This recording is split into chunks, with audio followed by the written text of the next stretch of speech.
بسم الله الرحمن الرحيم. عن ابن عمر رضي الله تعالى عنهما قال: فنهى رسول الله صلى الله عليه وسلم عن قتل النساء والصبيان. رواہ البخاری۔ ابن عمر رضی اللہ تعالیٰ عنہما بیان فرماتے ہیں کہ نبی کریم صلی اللہ علیہ وسلم نے جنگ کے موقع پر بھی عورتوں اور بچوں کو قتل کرنے سے منع فرمایا ہے۔ دوسری ابو داؤد کی روایت ہے، نبی کریم صلی اللہ علیہ وسلم نے فرمایا: لا تقتلوا شیخا فانیا ولا طفلا صغیرا ولا امرأة۔ کسی بوڑھے آدمی کو بھی میدان جنگ میں قتل نہ کرو، چھوٹے بچے کو میدان جنگ میں قتل نہ کرو، اور عورتوں کو بھی میدان جنگ میں قتل نہ کرو۔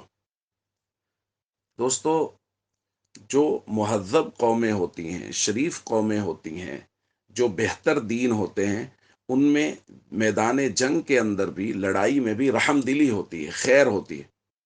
جیسا کہ دین اسلام ایک کامل مکمل دین ہے، اس لیے میدان جنگ کے اندر بھی رحم دلی کو مد نظر رکھا گیا ہے۔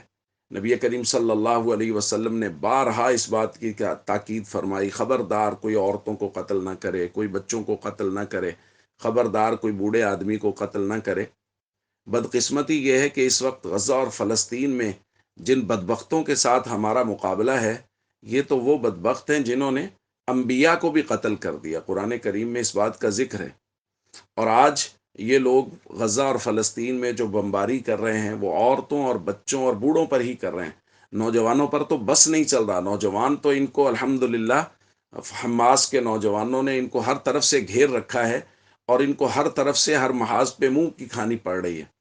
جب ان کے اوپر بس نہیں چل پا رہا، تو پھر عورتوں اور بچوں پر، بوڑھوں پر حملے کر رہے ہیں، پھر ہسپتالوں پر حملے کر رہے ہیں۔ اور یہ تو دنیا کے اصول طے ہیں کہ شہری آبادی پہ نشانہ نہیں بنایا جائے گا، ہسپتالوں کو نشانہ نہیں بنایا جائے گا۔ اب تو کیمپوں پر، یعنی جو لوگ اپنے شہروں کو چھوڑ کے باہر کیمپوں میں پناہ گزین ہوئے، ان پر بھی حملے کرنے شروع کر دیے۔ یہ اس قدر بزدل قوم ہے جن کے ساتھ ہمارے بچوں کا، خواتین کا واسطہ پڑا ہے۔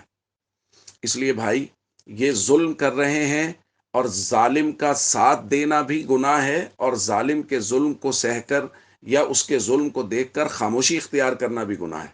اس لیے اس کے ظلم کے خلاف آواز اٹھائیں جہاں تک اٹھا سکتے ہیں، اور ان کے جو اتحادی ہیں یا وہ خود ان کی جو مصنوعات ہیں، ان کا بائیکاٹ کریں۔ السلام علیکم ورحمۃ اللہ وبرکاتہ۔